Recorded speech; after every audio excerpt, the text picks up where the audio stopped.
Excuse me sir, sir मुझे आपसे एक रिक्वेस्ट करनी थी। बोलो अर्चिता। सर मुझे अपनी सीट चेंज करनी है। मुझे हरिंदर सर के साथ नहीं, गुरप्रीत सर के साथ बैठना है। हरिंदर के साथ नहीं बैठना है? क्यों, क्या बात, कोई प्रॉब्लम? हरिंदर ने कुछ नहीं नहीं सर, ऐसी कोई प्रॉब्लम नहीं है, बस मुझे गुरप्रीत सर के साथ बैठना है। हर्षिता, गुरप्रीत के पास तो नीरज बैठते हैं ना, और हमारे पास कुछ और स्पेस है भी नहीं। सो आई वंडर। सर अगर आप नीरज सर से कहेंगे तो शायद वो सीट चेंज कर लें। You should ask this thing, ये आपको पूछना चाहिए नीरज जी से। इफ नीरज जी को कोई प्रॉब्लम नहीं है तो I don't have any problem.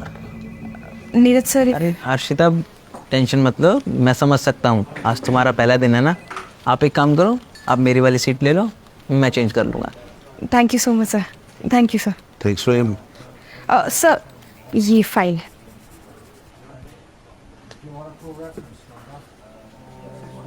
Excuse me sir, मुझे आपसे कुछ बात करनी थी। सर मुझे गौरव और नितेश के साथ नहीं बैठना, आप मुझे गुरप्रीत सर के साइड वाला डेस्क दे दीजिए।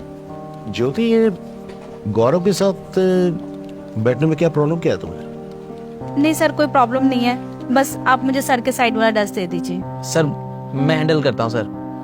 ज्योति तुम एक काम करो, गुरप्रीत जी के साथ में ना रितेश बैठते हैं, तो तुम रितेश को बोलो, वो तुमसे एक्सचेंज कर लेगा। ठीक है। ये नीरज जी क्या हो क्या रहा है ऑफिस में? मतलब ये हरिंदर के पास नहीं बैठना चाह रही है, गौरव के पास भी नहीं बैठना चाहिए, क्या ये लड़के कुछ है? हाँ नहीं सर, ऐसी कोई बात नहीं। गौरव और हरिंदर बहुत अच्छे लड़के हैं सर। बात ऐसी है सर कि ये दोनों लड़कियां अभी आज ही ज्वाइन हुई हैं, अब ये थोड़ा सा अनकंफर्टेबल फील कर रही हैं सबके साथ। और रही बात कि गुरप्रीत सर के साथ क्यों बैठना चाहती है? सर बात सीट की नहीं, बात है किरदार की। कुछ किरदार ऐसे होते हैं जो आपके दिलो दिमाग पर छप जाते हैं, जिन्हें आप भूल कर भी भुला नहीं सकते। और ऐसा ही एक किरदार है हरि सिंह नलवा।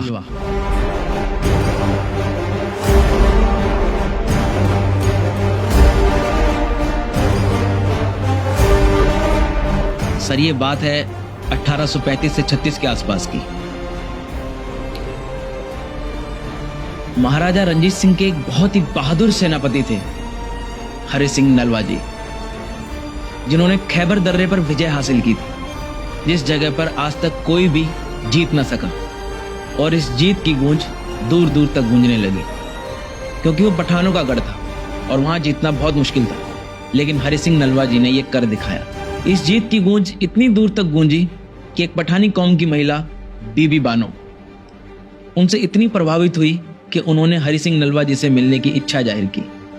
उनके कौम के लोगों ने उन्हें खूब मना किया, लेकिन सबके मना करने के बावजूद वो एक रात नलवा जी के कक्ष में जा पहुंची और उनके सामने जाकर खड़ी हो गई। हरि सिंह नलवा इस तरह देखकर उन्हें आश्चर्यचकित हो गए और उन्होंने बड़ी सब्र के साथ उनसे पूछा कि आपका यहाँ आने का क्या उद्देश्य है। और हरि सिंह नलवे से बात कर कर वो इतनी प्रभावित हुई, क्योंकि उन्होंने ऐसा वीर योद्धा पहले कभी नहीं देखा। और बीबी बानो ने उनसे एक इच्छा जाहिर की कि मेरा पुत्र बिल्कुल आप जैसा हो। और हरि सिंह नलवे जी से ये कहा कि वो उनसे विवाह कर ले। तब हरि सिंह नलवा जी ने समझाया कि वो तो पहले से ही शादीशुदा है और ये सब संभव नहीं। लेकिन बीबी बानो ने बहुत जिद की। तब हरि सिंह नलवा जी ने उन्हें डांट कर वहां से जाने को कहा। बीबी बानो ने जाते जाते उनसे कहा कि उन्होंने तो सुना था कि गुरु नानक देव जी के दर से कोई खाली हाथ नहीं जाता, और आप एक सिख होकर मुझे यहाँ से खाली हाथ भेज रहे हैं। तब हरि सिंह नलवा ने बहुत सोचा और सोच विचार कर एक फैसला लिया। उन्होंने अपने सिपाही को बुलाया और एक शॉल मंगवाई, और वो शॉल सीधा बीबी बानो के सर पर उड़ा दी। और उन्होंने बड़ी प्रेम पूर्वक कहा कि देखिए, मैं आपसे विवाह तो नहीं कर सकता, आपको मेरे जैसा पुत्र चाहिए ना, तो आज से मैं ही आपका पुत्र हूं और आप मेरी मां।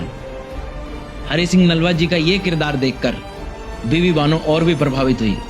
तब से उन्होंने हरि सिंह को अपना पुत्र मान लिया और बीबी बानो को एक धर्म की मां का ओहदा दिया गया। बस सर, तब से सरदारों को एक सम्मान की दृष्टि से देखा जाने लगा।